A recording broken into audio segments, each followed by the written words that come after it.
ಬರ್ತಿರೋಂಥ ಮಳೆಗೆ ಸಂಜೆ ಹೊತ್ತು ಕಾಫಿ ಟೀ ಜೊತೆ ಏನಾದರೂ ಬಜ್ಜಿ ಬೋಂಡ ತಿಂತಾನೇ ಇರಬೇಕು ಅನ್ಸುತ್ತಲ್ವಾ. ಹಾಗಾಗಿ ಇವತ್ತಿನ ಸ್ಪೆಷಲ್ ಬಾಳೆಕಾಯಿ ಬಜ್ಜಿ. ಈ ರೀತಿ ಪರ್ಫೆಕ್ಟಾಗಿ ಬಾಳೆಕಾಯಿ ಬಜ್ಜಿ ಮಾಡೋದಕ್ಕೆ ಯಾವ ರೀತಿ ಹಿಟ್ಟು ಕಲಿಸ್ಬೇಕು, ಯಾವ ರೀತಿ ಬೇಯಿಸಬೇಕು, ಎಲ್ಲ ಡೀಟೇಲು ಈ ವಿಡಿಯೋದಲ್ಲಿದೆ. ಜೊತೆಗೆ ಬಜ್ಜಿ ಮಾಡಿದಾಗ ಯಾವಾಗಲೂ ಸ್ವಲ್ಪ ಹಿಟ್ಟು ಕೊನೆಗೆ ಉಳಿದ್ಬಿಡುತ್ತೆ. ಅದನ್ನು ಉಪಯೋಗಿಸಿ ಇನ್ನೊಂದು ರುಚಿಯಾದಂಥ ಪಕೋಡ ಅದೇನು ಅಂತ ವಿಡಿಯೋದಲ್ಲಿ ಡೀಟೇಲಾಗಿ ನೋಡೋಣ. ನಾನು ಆಶಾ, ನಿಮಗೆಲ್ಲರಿಗೂ ಅಡುಗೆ ಸಾಧನಕ್ಕೆ ಸ್ವಾಗತ. ಬಾಳೆಕಾಯಿ ಬಜ್ಜಿ ಮಾಡೋದಕ್ಕೆ ನಾನಿಲ್ಲಿ ಗಟ್ಟಿಗಿರೋಂಥ ಹಸಿರಾಗಿರೋಂಥ ಬಾಳೆಕಾಯಿನ ಸೆಲೆಕ್ಟ್ ಮಾಡ್ಕೊಂಡಿದ್ದೀನಿ. ಬಜ್ಜಿಗೆ ಮಾತ್ರ ನೋಡಿಬಿಟ್ಟು ಈ ರೀತಿ ಬಾಳೆಕಾಯಿನೇ ಸೆಲೆಕ್ಟ್ ಮಾಡ್ಕೊಳ್ಳಿ. ಹಿಂದೆ ಮುಂದೆ ಎಲ್ಲ ತೆಗೆದ್ಮೇಲೆ ಮೇಲೆ ಇರೋವಂಥ ನಾರು ಮಾತ್ರ ತೆಗಿಬೇಕು, ಸಿಪ್ಪೆನ ಹಾಗೇ ಉಳಿಸ್ಕೋಬೇಕು. ಯಾಕೆ ಅಂತ ನಾನು ಮುಂದೆ ಹೇಳ್ತೀನಿ. ಸಿಪ್ಪೆ ಇದ್ದಷ್ಟು ಬಜ್ಜಿ ಚೆನ್ನಾಗಿ ಬರುತ್ತೆ, ತಿನ್ನೋದಕ್ಕೂ ಚೆನ್ನಾಗಿರುತ್ತೆ, ನೋಡೋದಕ್ಕೂ ಚೆನ್ನಾಗಿರುತ್ತೆ, ಮಾಡೋದಕ್ಕೂ ತುಂಬ ಅನುಕೂಲವಾಗಿರುತ್ತೆ. ನಾರೆಲ್ಲ ತೆಗೆದ ಮೇಲೆ ಲೈಟಾಗಿ ಸಿಪ್ಪೆ ಉಳಿಸ್ಕೊಂಡು ಈ ರೀತಿ ತೆಳ್ಳಗೆ ಉದ್ದಕ್ಕೆ ಕಟ್ ಮಾಡ್ಕೋಬೇಕು. ನೋಡಿದ್ರಾ, ಸಿಪ್ಪೆ ಇದೆ ಅಲ್ವಾ, ಅದು ತುಂಬಾ ಮುಖ್ಯ. ಈ ರೀತಿ ಸಿಪ್ಪೆ ಉಳಿಸ್ಕೊಂಡ್ರೆ ಎಷ್ಟೇ ತೆಳ್ಳಗೆ ಕಟ್ ಮಾಡಿಕೊಂಡ್ರು ಅದು ಕಟ್ಟಾಗಲ್ಲ. ತಿನ್ನಬೇಕಾದ್ರೂ ಇದೊಂದು ಎಕ್ಸ್ಟ್ರಾ ಫ್ಲೇವರ್ ಕೊಡುತ್ತೆ. ಚಾಕುನಲ್ಲಾದರೂ ಕಟ್ ಮಾಡ್ಕೋಬೋದು, ಇಲ್ಲ ಪೊಟೆಟೊ ಸ್ಲೈಸ್ ಮಾಡ್ತೀವಿ ನೋಡಿ, ಅದರಲ್ಲಾದರೂ ಕಟ್ ಮಾಡ್ಕೋಬೋದು. ಈಗ ಬಾಳೆಕಾಯಿ ಪೀಸ್ನ ತೆಳ್ಳಗೆ ಉದ್ದಕ್ಕೆ ಕಟ್ ಮಾಡಿಕೊಂಡು ರೆಡಿ ಮಾಡಿಟ್ಕೊಂಡಿದ್ದೀನಿ. ಈ ಬಾಳೆಕಾಯಿ ಪೀಸ್ನ ಸೈಡಿಗೆ ಇಟ್ಬಿಟ್ಟು ನೆಕ್ಸ್ಟ್ ನಾವು ಬಜ್ಜಿ ಹಿಟ್ಟನ್ನು ಹೇಗೆ ಕಲಿಸೋದು ಅಂತ ನೋಡೋಣ. ಇಲ್ಲಿ ಒಂದು ಬೌಲಿಗೆ 1 ಲೋಟದಷ್ಟು ಕಡಲೆ ಹಿಟ್ಟನ್ನ ಸೇರಿಸ್ಕೊಂಡಿದ್ದೀನಿ. ಯಾವ ಲೋಟದಲ್ಲಿ ಕಡಲೆ ಹಿಟ್ಟು ತೊಗೊಂಡಿದ್ರು ಅದೇ ಲೋಟದ 1/4 ಲೋಟದಷ್ಟು ಅಕ್ಕಿ ಹಿಟ್ಟನ್ನು ಸೇರಿಸ್ತಾ ಇದ್ದೀನಿ. 1 ಸ್ಪೂನಷ್ಟು ಖಾರದ ಪುಡಿ, ಹಾಗೆಯೇ ರುಚಿಗೆ ತಕ್ಕಷ್ಟು ಉಪ್ಪನ್ನು ಸೇರಿಸ್ತಾ ಇದ್ದೀನಿ.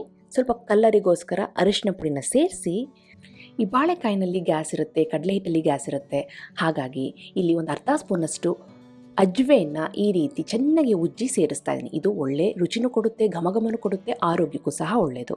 ಕೊನೆಯದಾಗಿ ಇಲ್ಲಿ 2 ಚಿಟಿಕೆಯಷ್ಟು ಅಡುಗೆ ಸೋಡಾ ಸೇರಿಸ್ತಾ ಇದ್ದೀನಿ. ಇಷ್ಟು ಕಡಲೆ ಹಿಟ್ಟಿಗೆ ಇಷ್ಟು ಅಡುಗೆ ಸೋಡಾ ಹಾಕಿದರೆ ಎಣ್ಣೆ ಹೀರಲ್ಲ. ಹಾಗೆಯೇ ಈ ಹಿಟ್ಟನ್ನು ಕಲಸೋ ಹದದಲ್ಲೂ ಸಹ ಎಣ್ಣೆ ಹೀರಿದ ಹಾಗೆ ನಾವು ನೋಡ್ಕೋಬೋದು. ಡ್ರೈ ಹಿಟ್ಟೆಲ್ಲ ಮಿಕ್ಸ್ ಮಾಡಿದ ಮೇಲೆ ಸ್ವಲ್ಪನೇ ನೀರನ್ನ ಸೇರಿಸಿ ಇದನ್ನು ಒಂದು ಹದದಲ್ಲಿ ಕಲಿಸ್ಕೋಬೇಕಾಗುತ್ತೆ. ನೋಡಿ, ಸ್ವಲ್ಪನೇ ನೀರನ್ನ ಸೇರಿಸಿ ಒಂದೇ ಡೈರೆಕ್ಷನಲ್ಲಿ ಈ ರೀತಿ ಕಲಿಸ್ತಾ ಹೋದರೆ ಈ ಹದಕ್ಕೆ ನಾವು ಕಲಿಸ್ಕೋಬೇಕಾಗುತ್ತೆ. ಮೇಲಿಂದ ಹಿಟ್ಟನ್ನು ಹಾಕಿದರೆ ಕೆಳಗಡೆ ಫೋಲ್ಡಿಂಗ್ ಥರ ಬರಬೇಕು. ನೀವು ಗಮನಿಸ್ತಿರ್ಬೋದು, ಇದೇ ಪರ್ಫೆಕ್ಟ್ ಹದ ಬಜ್ಜಿ ಮಾಡೋದಕ್ಕೆ. ಈ ಹದದಲ್ಲಿ ಕಲಿಸ್ಕೊಂಡ್ರೆ ಬಜ್ಜಿ ಎಣ್ಣೆ ಹೀರೋದಿಲ್ಲ.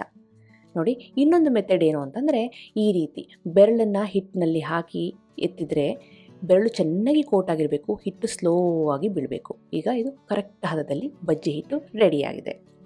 ಈ ಹದದಲ್ಲೇ ನೀವು ಬಜ್ಜಿ ಹಿಟ್ಟನ್ನು ರೆಡಿ ಮಾಡಿಕೊಂಡ್ರೆ ಖಂಡಿತವಾಗ್ಲೂ ಬಜ್ಜಿ ಎಣ್ಣೆ ಕುಡಿಯೋಕ್ಕೆ ಸಾಧ್ಯನೇ ಇಲ್ಲ. ಬಜ್ಜಿ ಹಿಟ್ಟು ತೆಳ್ಳಗಾದಷ್ಟು ಎಣ್ಣೆ ಹೀರ್ತಾ ಹೋಗುತ್ತೆ. ಹಾಗಾಗಿ ತುಂಬಾ ಮುಖ್ಯ. ಮೊದಲೇ ನಾವು ಬಾಳೆಕಾಯಿ ಪೀಸಸ್ನ ತೆಳ್ಳಿಗೆ ಉದ್ದಕ್ಕೆ ಕಟ್ ಮಾಡ್ಕೊಂಡು ರೆಡಿ ಮಾಡ್ಕೊಂಡಿದ್ವಲ್ವ, ಅದನ್ನು ಉಪಯೋಗಿಸಿ ಈಗ ಹೇಗೆ ಕೋಟ್ ಮಾಡೋದು ಅಂತ ತೋರಿಸ್ತಾ ಇದೆ ನೋಡಿ. ಒಂದು ಎಡ್ಜ್ ಇಟ್ಕೊಂಡು 2 ಸೈಡು ಈ ರೀತಿ ಅದ್ಬಿಟ್ಟು ಎಡ್ಜಲ್ಲಿ ಹೆಚ್ಚಾಗಿರೋಂಥ ಹಿಟ್ಟನ್ನು ಪಾತ್ರೆ ಸಹಾಯದಿಂದ ಈ ರೀತಿ ತೆಗಿಯೋದಷ್ಟೇ. ಇದನ್ನು ಡೈರೆಕ್ಟಾಗಿ ಎಣ್ಣೆಗೆ ಹಾಕೋದು. ಮತ್ತೇನಂತ ತೋರಿಸ್ತೀನಿ ನೋಡಿ, ತುಂಬಾ ಸುಲಭ. ನೋಡಿ, ನಾವು ಸಿಪ್ಪೆನ ನಾವು ಸೈಡ್ನಲ್ಲಿ ಇಟ್ಟಿರೋದ್ರಿಂದ ಇದು ಯಾವುದೇ ಕಾರಣಕ್ಕೂ ಕಟ್ಟಾಗಲ್ಲ. ಸಿಪ್ಪೆ ಇಲ್ಲ ಅಂದರೆ ಇದು ತಕ್ಷಣ ಕಟ್ಟಾಗಿ ಹೋಗ್ಬಿಡುತ್ತೆ. 2 ಸೈಡು ಚೆನ್ನಾಗಿ ಕೋಟಾದ್ಮೇಲೆ ಎಕ್ಸ್ಟ್ರಾ ಹಿಟ್ಟನ್ನು ತೆಗೆದುಬಿಟ್ಟು ಎಣ್ಣೆಯಲ್ಲಿ ಬಿಡೋದು. ಬಾಳೆಕಾಯಿ ಪೀಸನ್ನು ಹೇಗೆ ಕಟ್ ಮಾಡ್ಕೋಬೇಕು, ಹಿಟ್ಟನ್ನು ಹೇಗೆ ಕಲಿಸ್ಬೇಕು ಅಂತೆಲ್ಲ ನೋಡಿದ್ರಿ. ನೆಕ್ಸ್ಟ್ ಎಣ್ಣೆ ಯಾವ ಹದದಲ್ಲಿ ಕಾಯಬೇಕು ಅಂದರೆ ಚೆನ್ನಾಗಿ ಬಿಸಿಯಾಗಿರಬೇಕು. ಹಿಟ್ಟನ್ನು ಹಾಕಿದ ತಕ್ಷಣ ಅದು ಮೇಲೆ ಬರಬೇಕು, ಆಗ ಪರ್ಫೆಕ್ಟಾಗಿ ಕಾದಿದೆ ಅಂತ.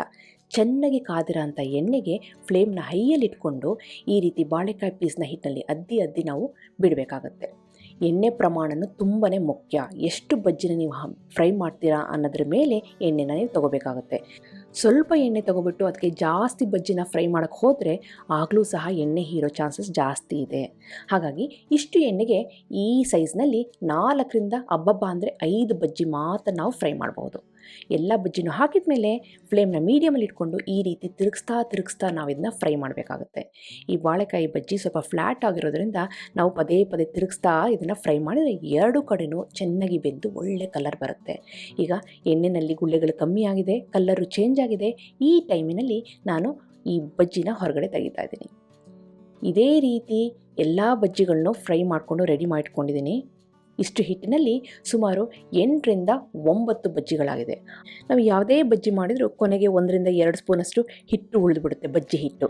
ಆ ಬಜ್ಜಿ ಹಿಟ್ಟನ್ನು ಎಸಿದೇ ಈ ರೀತಿ ಉದ್ದುದ್ದಕ್ಕೆ ಈರುಳ್ಳಿನ ಕಟ್ ಮಾಡ್ಕೊಂಡು ಅದರೊಳಗಡೆ ಹಾಕ್ಕೊಂಡು ಸ್ವಲ್ಪ ಕರಿಬೇವಿನ ಸೊಪ್ಪನ್ನು ಹಾಕಿದರೆ ರುಚಿಯಾದಂಥ ಈರುಳ್ಳಿ ಪಕೋಡ, ಉದುರು ಪಕೋಡನ ಮಾಡಬಹುದು. ನೋಡಿ, ಆ ಬಜ್ಜಿ ಹಿಟ್ಟಿಗೆ ಈರುಳ್ಳಿ, ಕರಿಬೇವಿನ ಸೊಪ್ಪು, ಕೊತ್ತಂಬರಿ ಸೊಪ್ಪು ಏನು ಬೇಕಾದರೂ ಹಾಕೋಬಿಟ್ಟು ಚೆನ್ನಾಗಿ ಕೋಟ್ ಮಾಡಿಬಿಟ್ಟು ಬಿಸಿ ಎಣ್ಣೆಗೆ ನಾನಿಲ್ಲಿ ಹಾಕ್ತಾಯಿದ್ದೀನಿ. ಇದು ಸಹ ತುಂಬಾ ಚೆನ್ನಾಗಿರುತ್ತೆ. ಉಳಿದಿರೋ ಹಿಟ್ಟಿನಲ್ಲಿ ಮಾಡಿರೋದು ಅಂತ ಗೊತ್ತೇ ಆಗಲ್ಲ. ಒಂದೇ ಶಾಟ್ನಲ್ಲಿ ಬಾಳೆಕಾಯಿ ಬಜ್ಜಿನೂ ಆಯಿತು, ಈರುಳ್ಳಿ ಪಕೋಡನೂ ಆಯಿತು. ಫ್ಲೇಮ್ ಮಾತ್ರ ಮೀಡಿಯಮ್ ಟು ಹೈನಲ್ಲಿ ಇಟ್ಕೊಂಡು ಇದನ್ನ ಬೇಯಿಸಬೇಕಾಗುತ್ತೆ. ಕಲ್ಲರು ಚೇಂಜ್ ಆದಾಗ ಹಾಗೆಯೇ ಎಣ್ಣೆಯಲ್ಲಿ ಸ್ವಲ್ಪ ಗುಳ್ಳೆಗಳು ಕಮ್ಮಿ ಆದಾಗ ಇದನ್ನು ಎಣ್ಣೆಯಿಂದ ತೆಗೆದರೆ ರುಚಿಯಾದಂಥ ಈರುಳ್ಳಿ ಪಕೋಡ ರೆಡಿ. ಇದು ಸಂಜೆ ಟೀಗೆ ಊಟಕ್ಕೂ ಸಹ ಚೆನ್ನಾಗಿರುತ್ತೆ. 1 ಲೋಟ ಕಡಲೆ ಹಿಟ್ಟಿನಲ್ಲಿ ಸುಮಾರು 8ರಿಂದ 9 ದೊಡ್ಡ ಬಾಳೆಕಾಯಿ ಬಜ್ಜಿ ಹಾಗೆಯೇ ಸ್ವಲ್ಪ ಈರುಳ್ಳಿ ಪಕೋಡನೂ ಸಹ ರೆಡಿಯಾಗಿದೆ. ನೀವು ನೋಡ್ತಿರ್ಬೋದು, ಇಲ್ಲಿ ಬಾಳೆಕಾಯಿ ಬಜ್ಜಿ ಎಣ್ಣೆನೇ ಇರಲಿಲ್ಲ, ಹಾಗೆಯೇ ಒಳಗಡೆ ನೋಡಿದ್ರೆ ಸಖತ್ ಸಾಫ್ಟ್ ಆಗಿದೆ. ಆ ಬಾಳೆಕಾಯಿಗೆ ಹಿಟ್ಟು ಅಂಟೇ ಇಲ್ಲ. ಇದು ಪರ್ಫೆಕ್ಟ್ ಆಗೋದಂಥ ಬಜ್ಜಿ. ಹಿಟ್ಟನ್ನ ತೆಗೆದ್ರೆ ಒಳ್ಳೆ ತುತೂತವಾಗಿ ಸಾಫ್ಟಾಗಿದೆ. ಸೋಡಾ ಹಾಕಿದ್ರೂ ಸಹ ನಾವು ಹಿಟ್ಟನ್ನು ಕರೆಕ್ಟಾಗಿ ಕಲಿಸಿದ್ರೆ ಎಣ್ಣೆ ಹೀರೋ ಚಾನ್ಸೇ ಇಲ್ಲ. ಬೇರೆ ಬಜ್ಜಿಗೆ ಕಂಪೇರ್ ಮಾಡಿಕೊಂಡ್ರೆ ಈ ಬಾಳೆಕಾಯಿ ಬಜ್ಜಿ ಸ್ವಲ್ಪ ಸಪ್ಪೆ ಇರುತ್ತೆ. ಹಾಗಾಗಿ ಇದಕ್ಕೆ ಒಳ್ಳೆ ಜೋಡಿ ಅಂದರೆ ಖಾರವಾಗಿರೋಂಥ ತೆಂಗಿನಕಾಯಿ ಚಟ್ನಿ. ಈ ವಿಡಿಯೋ ಜೊತೆ ನಾನು ಇನ್ನೂ ಕೆಲವು ಬಜ್ಜಿ ವಿಡಿಯೋಗಳನ್ನ ಅಡುಗೆ ಸಾಧನದಲ್ಲಿ ಅಪ್ಲೋಡ್ ಮಾಡಿದ್ದೀನಿ. ಸೋಡಾ ಹಾಕ್ತಾನೆ ಸಾಫ್ಟಾಗಿ ಬಜ್ಜಿ ಮಾಡಬೇಕು ಅಂದರೆ ಏನು ಮಾಡಬೇಕು, ಮೆಣಸಿನ್ಕಾಯಿ ಬಜ್ಜಿನ ಸುಲಭವಾಗಿ ಕೋಟ್ ಮಾಡಬೇಕು ಅಂದರೆ ಹೇಗೆ ಮಾಡಬೇಕು, ಕ್ರಿಸ್ಪಿಯಾಗಿ ಆಲೂಗೆಡ್ಡೆ ಬಜ್ಜಿ ಮಾಡಬೇಕು ಅಂದರೆ ಹೇಗೆ ಮಾಡಬೇಕು, ಎಲ್ಲ ವೀಡಿಯೋದು ಅಡುಗೆಯ ಸಾಧನದಲ್ಲಿ ಇದೆ. ಅದರ ಲಿಂಕ್ನ ಡಿಸ್ಕ್ರಿಪ್ಷನ್ ಬಾಕ್ಸಲ್ಲಿ ಹಾಕ್ತೀನಿ. ದಯವಿಟ್ಟು ನಿಮಗೆ ಟೈಮ್ ಸಿಕ್ಕಿದಾಗ ಆ ವಿಡಿಯೋಗಳನ್ನೆಲ್ಲ ನೋಡ್ಕೊಂಡು ಬನ್ನಿ. ನಿಮಗೆ ಇವತ್ತಿನ ಈ ಬಾಳೆಕಾಯಿ ಬಜ್ಜಿ ರೆಸಿಪಿ ಇಷ್ಟ ಆಗಿದೆ ಅಂತ ಅಂದ್ಕೊಂಡಿದ್ದೀನಿ. ಖಂಡಿತವಾಗ್ಲೂ ಟ್ರೈ ಮಾಡಿ ಹೇಗೆ ಬಂತು ಅಂತ ನಾನು ಕಮೆಂಟ್ ಸೆಕ್ಷನಲ್ಲಿ ದಯವಿಟ್ಟು ತಿಳಿಸಿ. ಹಾಗೆ ನೀವು ಅಡುಗೆ ಸಾಧನಕ್ಕೆ ಸಬ್ಸ್ಕ್ರೈಬ್ ಆಗಿಲ್ಲ ಅಂದರೆ ದಯವಿಟ್ಟು ಈಗಲೇ ಸಬ್ಸ್ಕ್ರೈಬ್ ಆಗಿ, ಪಕ್ಕದ ಬೆಲ್ ಬಟನ್ ಕೂಡ ಟಚ್ ಮಾಡಿ. ನಿಮಗೆ ವಿಡಿಯೋ ಇಷ್ಟ ಆಯಿತು ಅಂದರೆ ಲೈಕ್ ಬಟನ್ ಕ್ಲಿಕ್ ಮಾಡಿ, ಫ್ರೆಂಡ್ಸ್ ಆ್ಯಂಡ್ ಫ್ಯಾಮಿಲಿ ಜೊತೆ ಶೇರ್ ಮಾಡಿ. ಮತ್ತೊಂದು ಇಂಟ್ರೆಸ್ಟಿಂಗ್ ರೆಸಿಪಿಯೊಂದಿಗೆ ಭೇಟಿ ಆಗ್ತಾನೆ. ಎಲ್ಲರಿಗೂ thank you, bye bye, see you.